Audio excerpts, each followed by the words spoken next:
Well, good afternoon, everybody. It's Caroline Stevens seeking the truth. Apologies for the slight delay in starting. I've only just picked up the message from Matt that he's stuck in traffic.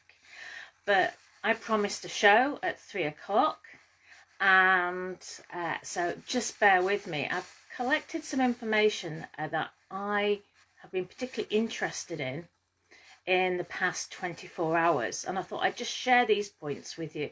So it's not a usual monologue, all totally prepared and everything, because this was supposed to be a chat with Matt. But since I did put a couple of messages out there saying I would be live at 3 o'clock, then I just wanted to cover a couple of things that perhaps we could think about in our planning. Now, I've been watching the Ice Age Farmer's latest video, and he's brilliant as always. I just think his information is just so spot on. On his website, he mentions the grand solar minimum.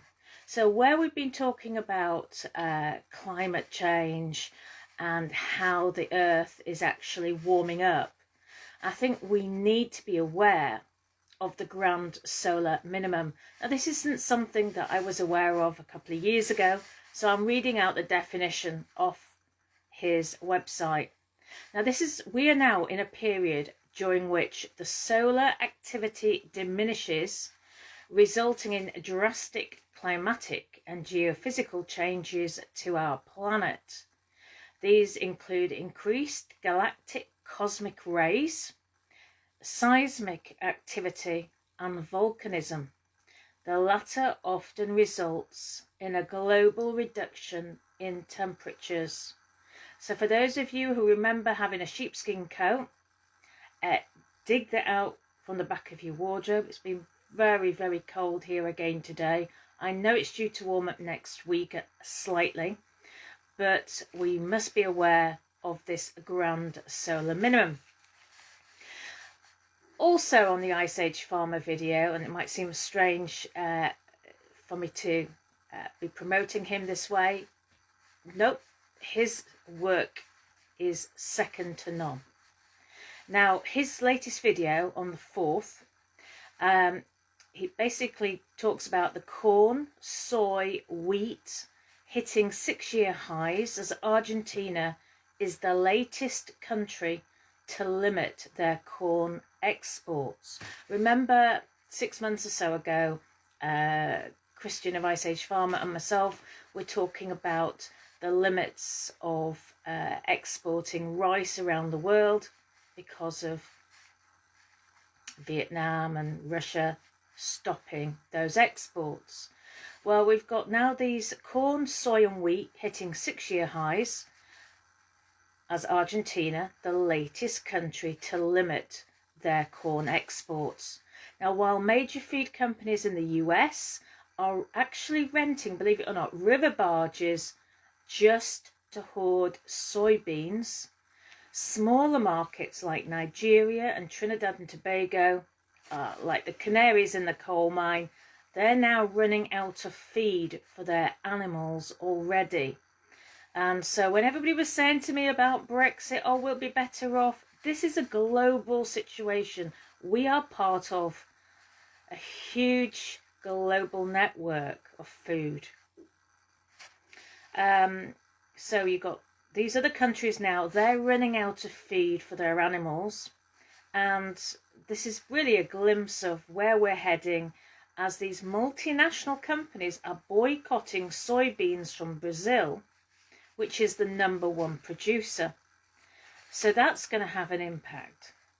And of course, remember, WEF, the World Economic Forum, threatened the cyber pandemic to take down the power grids. Remember, that hasn't gone away. And the US's political time bomb is, as we can see, still ticking away.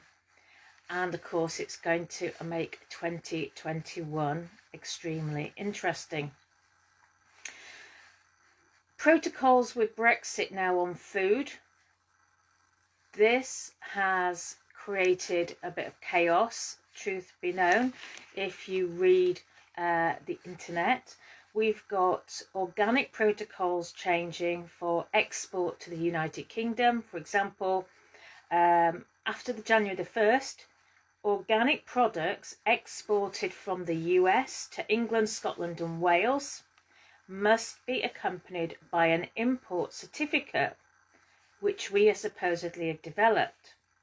However, organic shipments to Northern Ireland will continue to use the EU system. So that obviously is going to affect our imports of organic food. And not only that, we've got trouble at the mill on the fishing side. In the Telegraph today, we've got Cornish fishermen's catches are being left to rot because a post-Brexit brick wall of bureaucracy is holding up exports to the EU. So we're having problem importing organic food from the US, and we're having problems exporting our fish to the EU. So new paperwork has been introduced for all the British fishermen since the UK ended the Brexit transition period on December the 31st, including a European health certificate which proves that our fish meets EU standards. Getting the paperwork requires an inspection by a vet who's approved by the Department for Environment, Food and Rural Affairs, DEFRA. Cornish fishermen's catches are being left to rot because this Brexit brick wall is holding up those exports. You can't believe it, can you? The government's only had 4.5 years to get their act together, and we've got these major problems. New paperwork, that's causing a problem too. What else did I notice? I noticed that there was an article in The Guardian on the 1st of January, and now 6 million people are being prescribed antidepressants in the UK, which is a huge number. And obviously, if you're taking medications and then going for vaccinations, that will have an impact. And finally, really, as I say, I was supposed to be chatting to Matt today, and he is stuck in traffic. Please do have a look at the Jesuit situation. The Jesuits, they basically were formally formed in 1540. Have a look at the Jesuit extreme oath of induction. So when we want to know who's running the planet, or who thinks they're running the planet, because let's be honest, our creator is in charge, not these bad guys. There is a Jesuit extreme oath of induction given to high-ranking Jesuits only. And this oath has been taken from a book called Subterranean Rome by Carlos Didier, translated from the French and published in New York in 1843. This isn't a conspiracy, but it helps to understand that Rome, the position of the Vatican being seen by the Jesuits as the person or the role in charge of this planet. See, when a Jesuit of the minor rank is to be elevated to a command position, he's conducted into the chapel of the convent of the order, where there are only 3 present, the principal or superior standing in front of the altar. On either side stands a monk, one of whom holds a banner of yellow and white, which are the papal colours, and the other a black banner with a dagger and red cross above a skull and crossbones, with the word INRI, and below them the words Iustum, Necar, Regius, and Impius, the meaning of which is, it is just to exterminate or annihilate impious or heretical kings, governments or rulers. Can you believe it? It's just to exterminate heretical kings, governments, or rulers. And what do we see today? Who are the rulers of all these countries? All linked to one family. Upon the floor is a red cross at which the postulant or candidate kneels. The superior hands him a small black crucifix, which he takes in his left hand and presses to his heart, and the superior at the same time presents to him a dagger, which he grasps by the blade and holds the point against his heart, the superior still holding it by the hilt, and thus addresses the postulant. Superior says, "My son, heretofore you have been taught to act the dissembler among Roman Catholics, to be a Roman Catholic, and to be a spy even among your own brethren, to believe no man, to trust no man. Among the reformers, to be a reformer. Among the Huguenots, to be a Huguenot. Among the Calvinists, to be a Calvinist. Among other Protestants, generally to be a Protestant." Think about that. Think about the Church of England.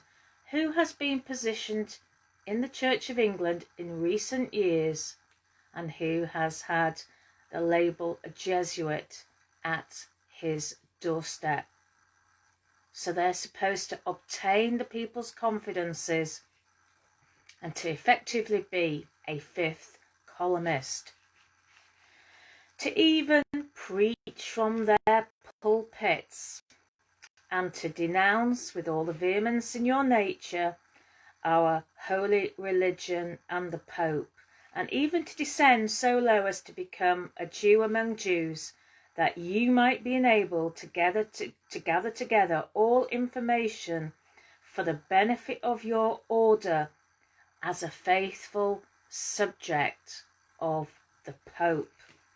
You have been taught to insidiously plant the seeds of jealousy and hatred between communities, provinces, states that were formerly at peace. Look at World War II. And incite them to deeds of blood, involving them in war with each other, and to create revolutions and civil wars in countries that had been independent and prosperous, cultivating the arts and the sciences, and enjoying the blessings of peace. To take sides with the combatants and to act secretly with your brother Jesuit. It's a bit like Common Purpose, isn't it? Who might be engaged on the other side. You know, like our Parliament is actually really secretly engaged with people in the EU. So secretly they're actually engaged on the other side, but yet openly opposed to that with which you might be connected, only that the church might be the gainer in the end, in the conditions fixed in the treaties for peace, and that the end justifies the means. You have been taught your duty as a spy to gather all statistics, facts. Now you see, gathering statistics and facts, how many of these fake courts have we seen where people have spoken about abuse and this, that and the other, and there's been these courts with, they've got the laurels on there, which is the Antichrist, it's New World Order. So these were just collecting tools, you see. That's what I mean about controlled opposition, the data gatherers for the Jesuits, obviously. Now reading this, because we weren't always quite sure who was going to be the recipient. So you've been taught your duty as a spy to gather all statistics, facts, and information in your power from every source, to ingratiate yourself into the confidence of the family circle of Protestants and heretics of every class and character, as well as that of the merchant, the banker, the lawyer, among the schools and universities, in parliaments and legislatures, and the judiciaries and councils of state, and to be all things to all men, for the Pope's sake, whose servants we are unto death. You have received all your instructions heretofore as a novice, a neophyte, and have served as co-adjurer, confessor, and priest. Remember, in the Catholic religion, people still use the confessionals in the churches, information gathering. But you have not yet been invested with all that is necessary to command in the army of Loyola, in the service of the Pope. You must serve the proper time as the instrument and executioner, as directed by your superiors, for none can command here who has not consecrated his labours with the blood of the heretic. For without the shedding of blood, no man can be saved. Therefore, to fit yourself for your work and make your own salvation sure, you will, in addition to your former oath of obedience to your order and allegiance to the Pope, repeat after me. And then he says the extreme oath of the Jesuits. And the initiate has to then repeat, I now, in the presence of Almighty God, the Blessed Virgin Mary, the Blessed Michael the Archangel, the Blessed St. John the Baptist, the Holy Apostles St. Peter and St. Paul, and all the saints and sacred hosts of heaven, and to you, my ghostly father, the Superior General of the Society of Jesus. We're talking about the Jesuits, ladies and gentlemen. These are the people behind the thrones, effectively. It's all roads lead to the Pope with the Jesuits. Okay, so basically there's quite a bit about this, but we can see now, when I first entered the Truth Movement, somebody said to me, the Jesuits want to come back. Well, they're planning to take control of all the land, all the property, in the name of Jesus Christ. Well, I can't verify the bit about Jesus Christ, because there is no way that our God, our Creator, Yahweh, would have authorized any of this. No way. So you can see we have been separated. This came into being in 1540, but it was even mentioned in a bill in the US Congress, I believe, in 1523. So the Jesuits and everybody else, they're all supposedly working towards the Pope, the one world order, and they are obviously using these fake courts to collect information. Think of it as like a big confessional box in the Catholic Church. And they even created problems in Catholic countries and were expelled from tens and tens of countries over the years. But it seems to me that they, together with others, think it's now game over. So, ladies and gentlemen, apologies again for Matt not being here. I hope you take maybe some of this on board. It would be good. You know, the solar minimum, food is going to be in short supply. Food feed prices for the agriculture are shooting through the roof. And of course now we've got 95% of our hens now not really free range anymore, even though it says they're free range. And of course they're talking about, was it bird flu, and you can't have birds outside. And there's talk about culling your chickens here in the UK. So Brexit, no Brexit, it's actually adding a lot of paperwork which should have been planned for 4.5 years ago. So it's about time we started blaming the government. That's whose fault it is.